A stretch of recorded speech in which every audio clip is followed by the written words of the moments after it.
আগামীকাল থেকে আমরা অনশনে যাব।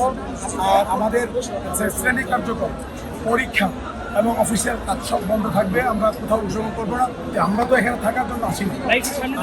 হ্যাঁ, আমরা বলছি যে আমাদের কর্মসূচি ছিল আমরা শিক্ষা ভবন পর্যন্ত বোখা মিছিল নিয়ে আসবো, এসে এখানে বিক্ষোভ সমাবেশ করে যাবো। তো পুলিশ আমাদেরকে এখানে আটকে দিয়েছে।